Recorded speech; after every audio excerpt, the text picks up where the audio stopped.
चलिए बात बंद।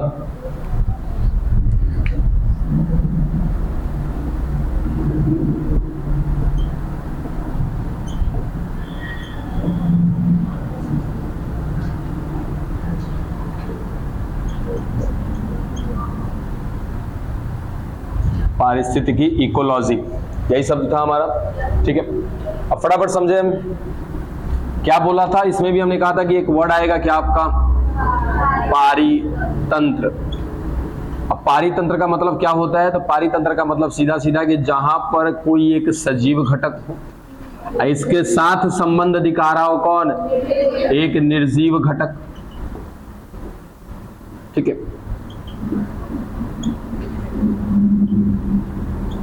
कोई सजीव और कोई निर्जीव, ये आपस में क्या प्रदर्शित करते हैं, संबंध। ठीक है, कुछ रिलेशन दिखा रहे हैं, और जिस स्थान पर ये रिलेशन दिखा रहे हैं वो स्थान क्या कहला रहा था बच्चा, पारितंत्र। ठीक है, एक शब्द में खत्म। भाई ये मार्कर है, ये निर्जीव है, मैं इसके साथ अपना संबंध दिखा रहा हूं, मैं सजीव हूं, इस लोकेशन पे संबंध दिखा रहा हूं, तो ये रूम क्या होगा, एक पारितंत्र होगा। डन, पहला वर्ड। इसी में हमने कुछ एग्जांपल्स भी देखे थे कि पारितंत्र जो होता है ये छोटा से छोटा हो सकता है और बड़ा से बड़ा भी हो सकता है, बहुत बड़ा भी हो सकता है। ठीक है, अब छोटा से छोटा में क्या एग्जांपल मिल जाएगा, पानी का बूंद। कैसे पानी का बूंद, क्योंकि पानी की बूंद जो है वो खुद ही क्या है, निर्जीव है, और आपका उस पानी की बूंद में कहीं ना कहीं क्या मिल रहे हैं, सूक्ष्म जीव मिल रहे हैं। तो उनके बीच जो संबंध दिख रहा है वो संबंध किस स्थान पे दिख रहा है, उस पानी की बूंद में, तो वो पानी का बूंद क्या कहलाएगा, एक पारितंत्र कहलाएगा। अब पारितंत्र को इंग्लिश में क्या बोला था, इकोसिस्टम। डन। फिर जैसे बड़ा से बड़ा में क्या हो गया, एक समुद्र। अब इस समुद्र में बहुत सारे निर्जीव घटक हैं, बहुत सारे सजीव घटक हैं, और वो पूरे के पूरे समुद्र में अपना संबंध दिखा रहे हैं, तो वो पूरा बड़ा सा समुद्र क्या हो जाएगा, एक पारितंत्र। डन, ये खत्म। फिर बात आया क्या, इकोलॉजी क्या। तो भाई साहब अगर मैं इस सजीव और निर्जीव के बीच मिलने वाले संबंध का क्या करता हूं, अध्ययन करता हूं, इसके बारे में जानने का यदि प्रयास करता हूं, तो वो क्या कहलाएगा, इकोलॉजी। ठीक है, ये दोनों का दोनों टर्म खत्म, मिटा दें इसको, कल ही बता चुके हैं।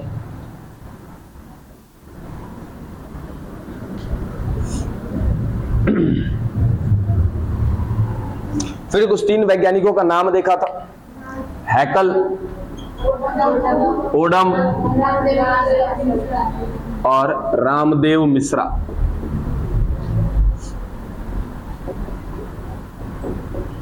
अब इनमें क्या देखा था हमने, तो जो ये पारिस्थितिकी शब्द है, जो इकोलॉजी वर्ड है, इस शब्द को देने वाले कौन थे, हैकल। इन्होंने केवल शब्द दिया था, इसके बारे में कुछ भी नहीं बताया था। तो जो पारिस्थितिकी वर्ड है, जो इकोलॉजी शब्द है, वो दे दिया किसने, हैकल। इसके बारे में जो डिटेल में बताए वो कौन, ओडम, और डिटेल में बताने वाले में किसमें थे, ये विश्व स्तर पे। तो सीधा सीधा ओडम साहब को कहा जाता है क्या, पारिस्थितिकी के जनक। किस स्तर पर, विश्व स्तर पर। ठीक है, और रामदेव मिश्रा ने क्या किया है कि इकोलॉजी के बारे में इन्होंने भी बहुत ज्यादा बताया, लेकिन ये कहाँ मिलते हैं, मिलते हैं मतलब कि भारत के थे, है ना। तो इनको क्या कहते हैं, भारत के इकोलॉजी के जनक। ठीक, डन, ये भी दूसरा पॉइंट, इसको मिटा दें। कोई ऐसे भी थे जो नहीं लिखे थे, नहीं लिखा होगा, लिख लीजिएगा। उसके आगे क्या टर्म देखे थे, स्वपारिस्थितिकी और समपारिस्थितिकी।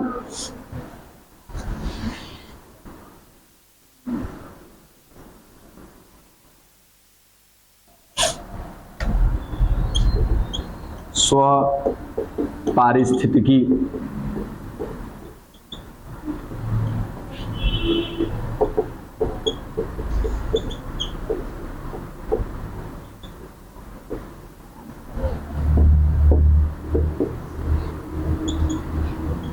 ऑर्टिकोलॉजी और सिनेकोलॉजी।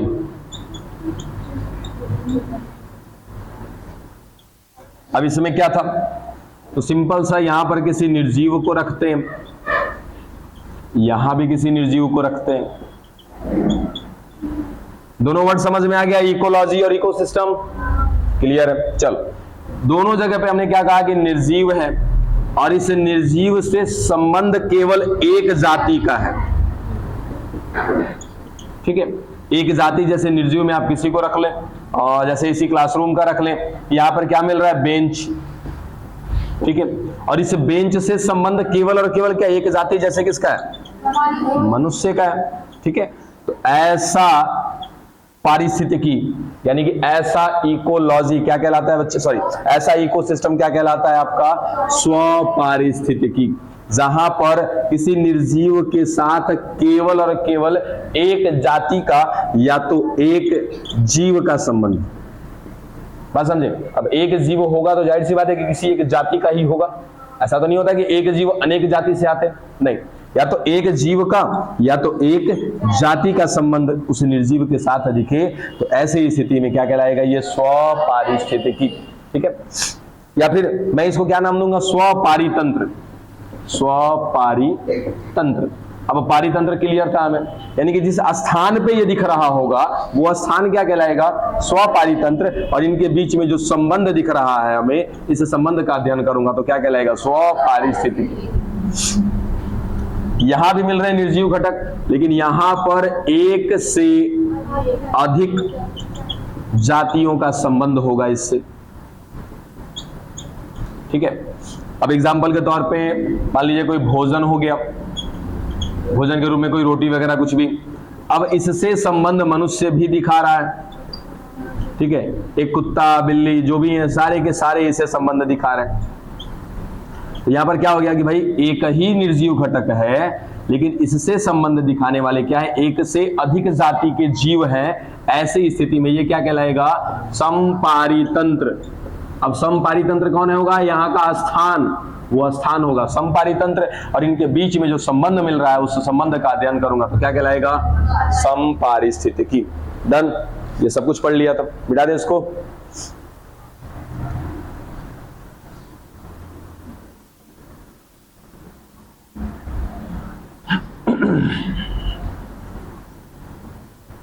इसके आगे भी कुछ पढ़े थे, पारिस्थितिकी के अनुक्रम पढ़े थे, पारिस्थितिकी पदानुक्रम पढ़े थे।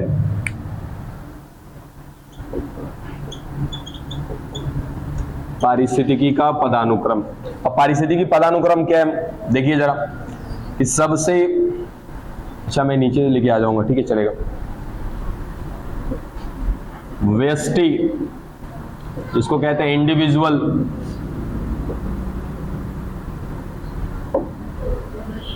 समझाते हैं इसको एक एक करके फिर। समष्टि, पॉपुलेशन,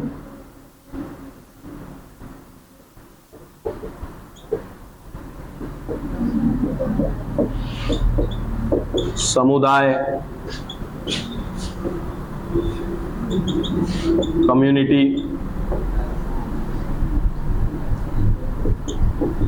फिर पारितंत्र,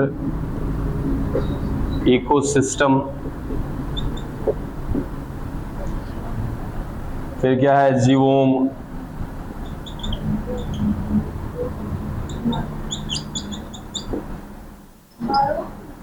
हाँ बायोम जीवोम दोनों कहते हैं, बायोम भी कहते हैं।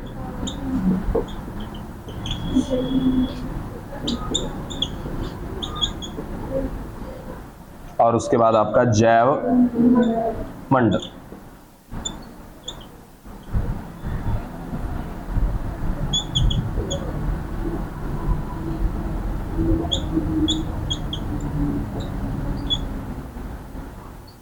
चलो देखो, अब व्यष्टि का मतलब क्या होता है, किसी एक लोगों को हम क्या कहते हैं, व्यष्टि। जैसे यहां पर मैं किसी एक मनुष्य का, केवल और केवल एक मनुष्य का, केवल एक मनुष्य होगा तो उसको क्या कहेंगे हम लोग, व्यष्टि। मनुष्य ही नहीं, मनुष्य के अलावा भी कोई जातियां होगी तो उसको भी क्या कहेंगे, व्यष्टि। एक कुत्ता देख लें, एक बिल्ली देख लें, या कोई भी केवल एक की बात करेंगे तो वो क्या कहलाएगा? व्यष्टि। और यदि उनका क्या कर दिया जाए? समूह कर दिया जाए, तो वो क्या कहलाएगा? समष्टि। यानी कि एक मनुष्य था, व्यष्टि बोला, अब एक से ज्यादा हो गए, यानी कि इनका क्या मिलने लगा? अब समूह मिलने लगा। समूह, या फिर जैसे कह लो क्या कि जनसंख्या। जनसंख्या, अब जनसंख्या मिलने लगा मनुष्यों का, तो वो जनसंख्या क्या कहलाता है बच्चा? समष्टि। एक कुत्ता मिल रहा था, व्यष्टि। बहुत सारे कुत्ते मिल रहे हैं, उनकी पूरी जाति मिल रही है, वो क्या कहलाएगा? समष्टि कहलाएगा। अब यहां पर समुदाय की बात करें तो क्या होगा कि समूह तो मिल रहा है, लेकिन एक से अधिक जाति का। यानी कि मैं इस खुदरा की बात कर लूं तो खुदरा में क्या? कुत्ते की संख्या बहुत ज्यादा है, ठीक है, कुत्ते का क्या मिल रहा है? समष्टि मिल रहा है। बिल्लियों की समष्टि मिल रही है, ठीक है, गाय का समष्टि मिल रहा है, भैंस का समष्टि मिल रहा है, मनुष्यों की समष्टि मिल रही है। यानी कि कुल मिला जुलाकर जनसंख्या है, लेकिन अलग अलग जातियों की है। जिस जगह पर है वो जगह की तो आगे बात करेंगे, क्या कहलाएगा? पारितंत्र कहलाएगा। लेकिन उन सबको मिलाकर के हम क्या कहते हैं? समुदाय कहते हैं। अब ये पूरा का पूरा समुदाय शब्द जब भी आपके सामने आए तो समुदाय का मतलब सीधा समझना है क्या?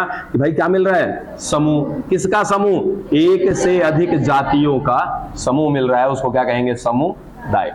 अब ये जिस स्थान पर मिल रहा है उस स्थान को क्या कह सकते हैं? पारितंत्र कह सकते हैं। जाहिर सी बात है बाबू कि यहाँ पर कहीं ना कहीं एक से ज्यादा जातियां भी मिल रही है, उसके साथ साथ वो सारे के सारे कैसे हैं? सजीव हैं। सजीव है तो उनके आसपास क्या मिलेगा?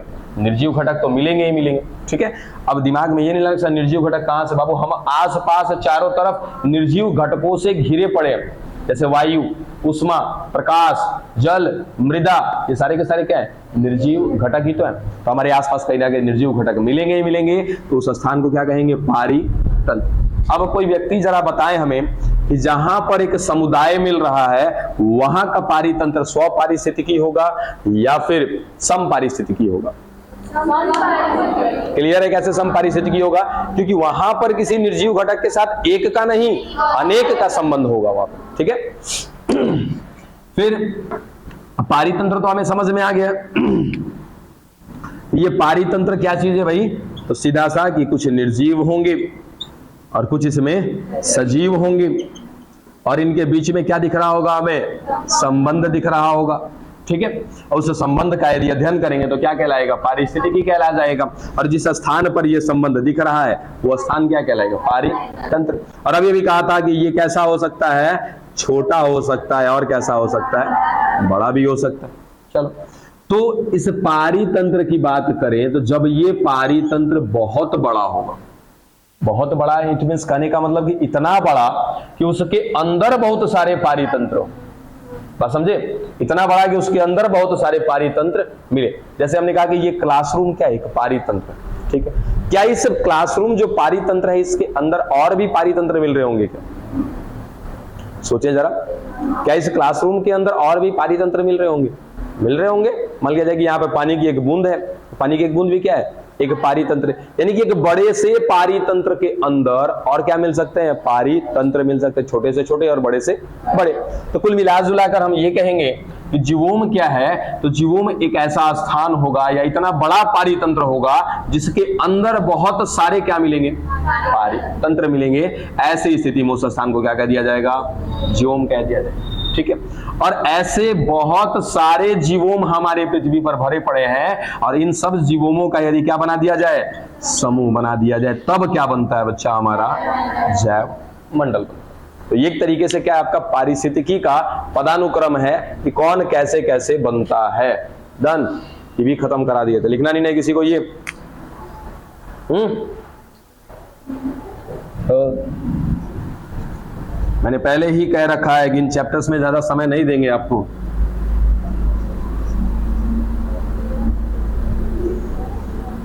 खुद से थोड़ा पढ़कर भी आया करिए, चैप्टर काफी इजी है। क्या लिखा कि भाई जैविक स्तर पर यदि हम बात करें तो जीव जो है मूल रूप से अपने पारिस्थितिकी में किस रूप में स्थित है भाई?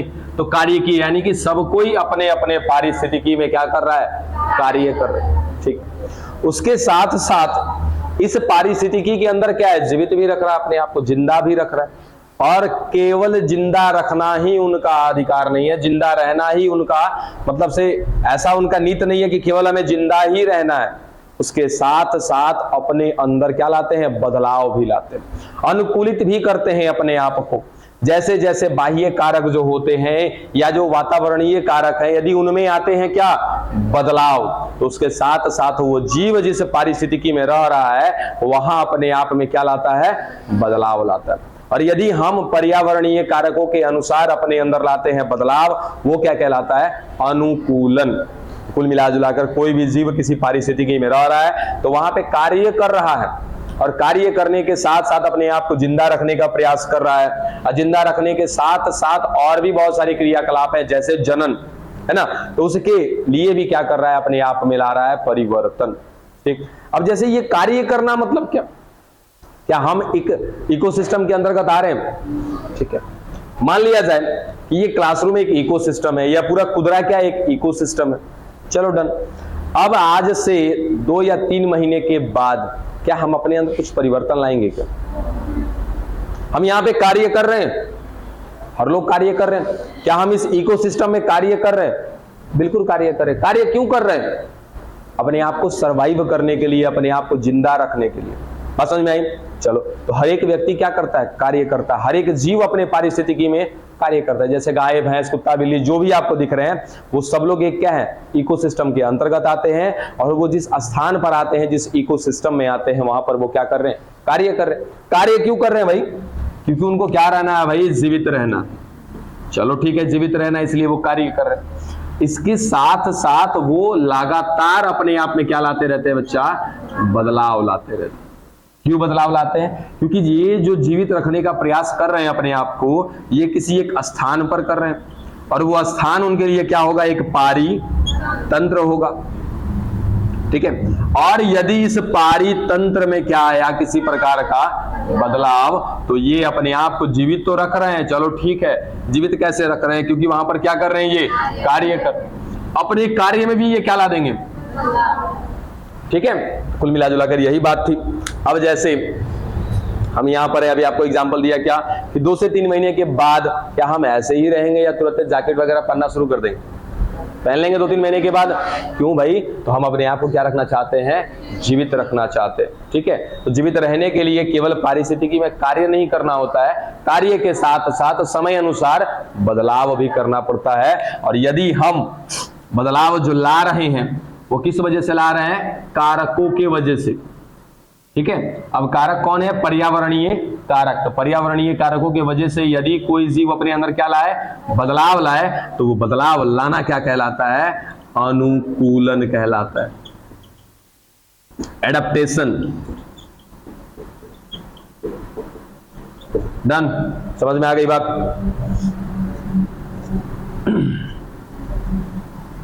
चलिए अब हेडिंग में लेकर आइएगा पर्यावरणीय कारक। ओह, स्विच ऑन करो जल्दी फटाक से। सबसे लास्ट वाला, ऊपर से सबसे लास्ट वाला। पर्यावरणीय कारक, कि भाई ये पर्यावरणीय कारक कौन से हैं जिनकी वजह से कोई जीव क्या कर रहा है? अपने अंदर बदलाव ला रहा है।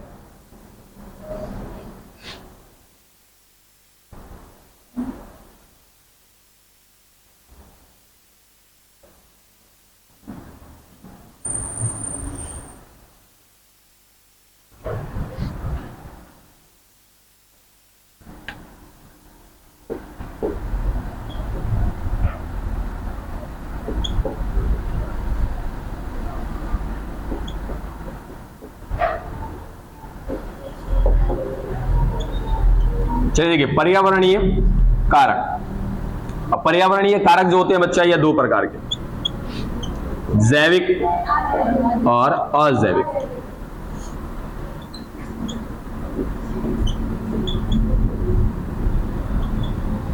Biotic and abiotic.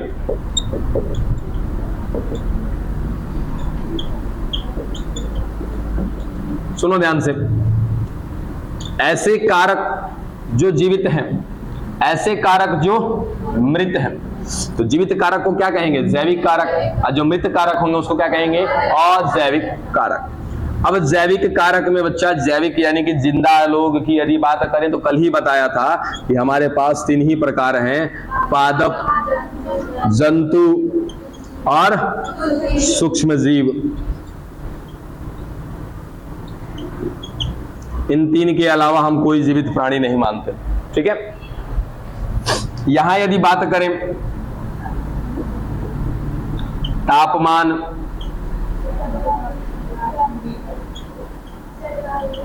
जलवायु, जल, प्रकाश, मृदा, ठीक है, वायु भी कह सकते हो आप, वायु। ठीक है। तो इन कुछ अजैविक कारकों के बारे में पढ़ेंगे और कुछ जैविक कारकों के बारे में। तो फटाक से इसको खत्म करिए। पर्यावरणीय कारक कौन है और लेकर आइए हेडिंग इसको, तापमान को, अजैविक कारक को।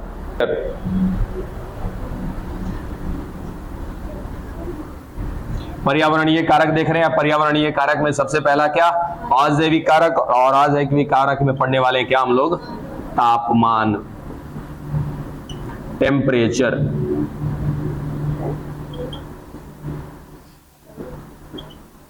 ठीक है।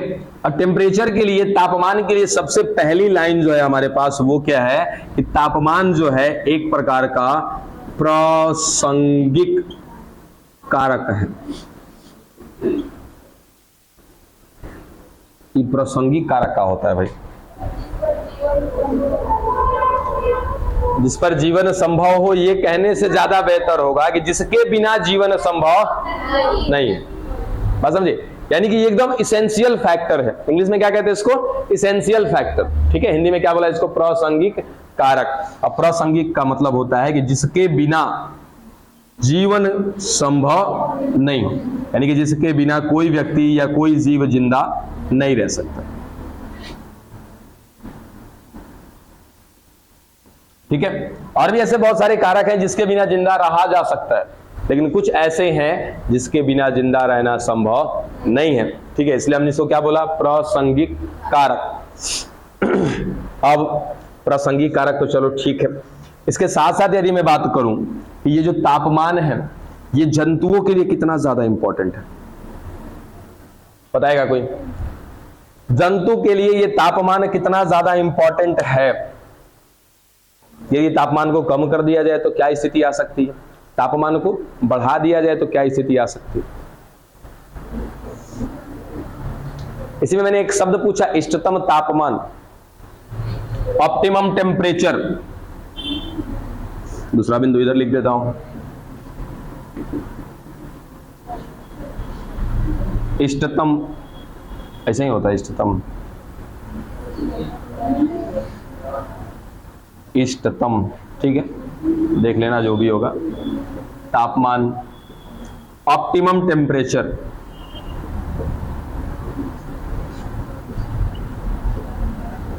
देखिए, अब इष्टतम तापमान, ऑप्टिमम टेम्परेचर का मतलब क्या होता है समझने का प्रयास करिए कि इसको एक एग्जांपल से समझा रहे हैं। जैसे क्या हमारे अंदर C6H12O6 अवेलेबल है? ठीक है। और यदि मैं कहूं कि मैं इसको एक निश्चित तापमान जैसे 37 डिग्री सेल्सियस पर एंजाइम की सहायता से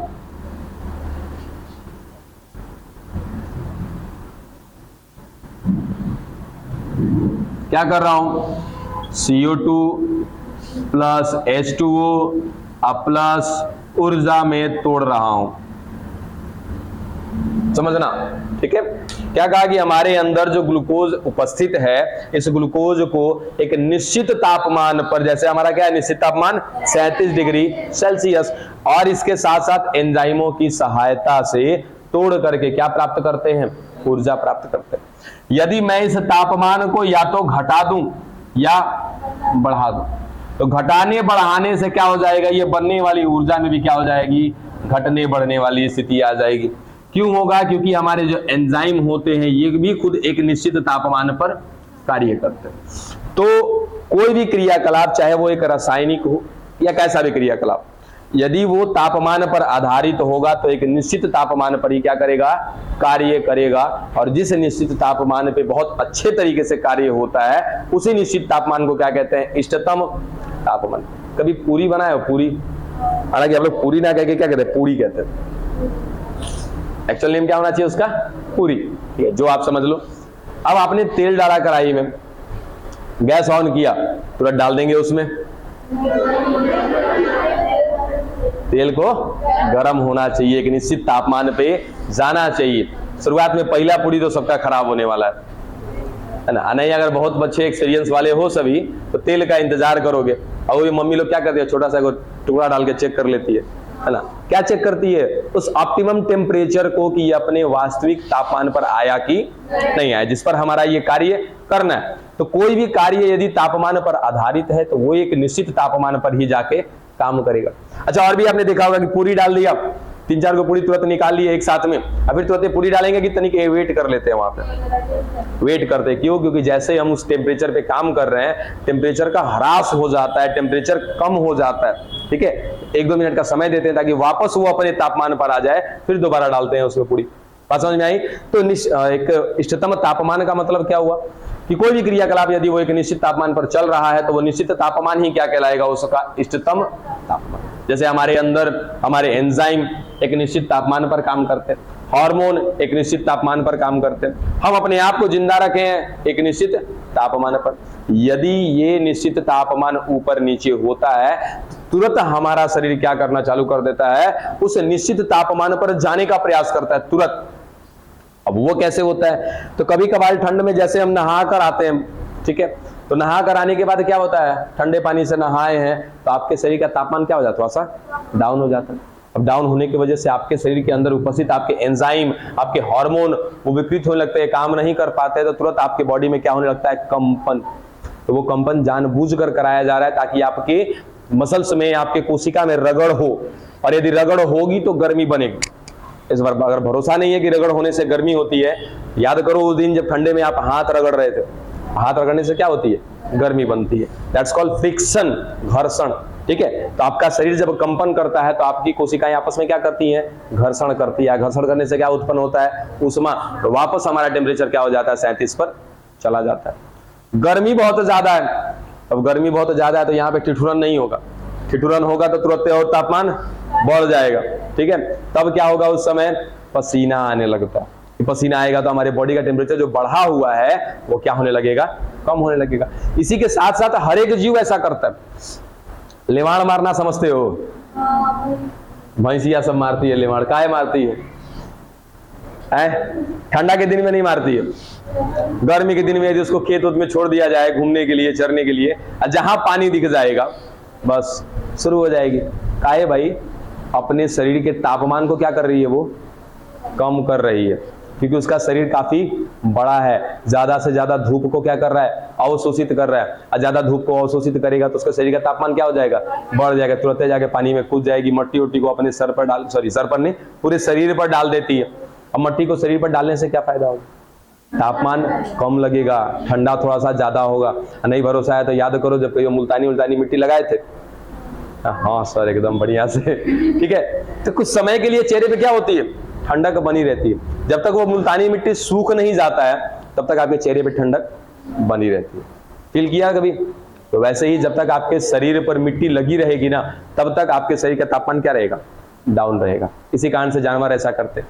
और भी बहुत सारे जानवर है, जैसे आपका हाथी, देखिए सबके पास अनुकूलन की क्षमता है। सारे लोग इन पर्यावरणीय कारकों से बचने के लिए क्या करते हैं, अपने में बदलाव लाते हैं। बात समझ में आया? अब हाथी है, हाथी का कान बड़ा होता है कि छोटा होता है? शरीर भी काफी बड़ा है, उसका शरीर भी क्या करता है, धूप को बहुत ज्यादा अवशोषित करेगा, उसका शरीर भी बहुत ज्यादा तापमान बढ़ाएगा। उसके लिए कहीं ना कहीं उसने क्या रखा, अपने कान को बड़े रखे, कान को हिला करके पंखे की तरह अपने शरीर के तापमान को कम करती, ठीक है। कुल मिलाजुला कर हर एक प्राणी अपने आप को पर्यावरणीय कारक से बचाता है, अपने इष्टतम तापमान पर आता है, और इष्टतम तापमान पर आने के लिए वो क्या करता है बच्चा, अनुकूलन करता है। और अनुकूलन किसी प्रकार से हो सकता है। अनुकूलन करने के लिए अपने आप में बहुत सारे तरीके, जैसे हमारे पास गर्मी बहुत ज्यादा है, एसी चला लिया, एसी नहीं है, कूलर चलाया, कूलर नहीं है, पंखा चलाया, पंखा नहीं है, बिना हिला लिया और कुछ नहीं है, जाके एक बाल्टी पानी डाली। कुल मिलाकर अनुकूलन करने से मतलब है, ठीक है, डन, बिना इसको। तो ये क्या था, एक तापमान के बारे में हमने जाना। अभी तापमान खत्म नहीं हुआ है, तापमान में बस केवल 2 बिंदु देखा है हमने, क्या कि एक प्रासंगिक कारक है, इसके बिना जीवन संभव नहीं है। साथ ही साथ ये तापमान पर जो है हमें हमेशा इष्टतम तापमान पर रहना होता है। हमें ही नहीं, कोई भी प्राणी है उसको अपने इष्टतम तापमान पर ही रहना होता है। और इष्टतम तापमान का मतलब क्या होता है कि कोई भी क्रियाकलाप जो अच्छे से एक निश्चित तापमान पर हो, वो तापमान क्या कहलाता है, इष्टतम तापमान।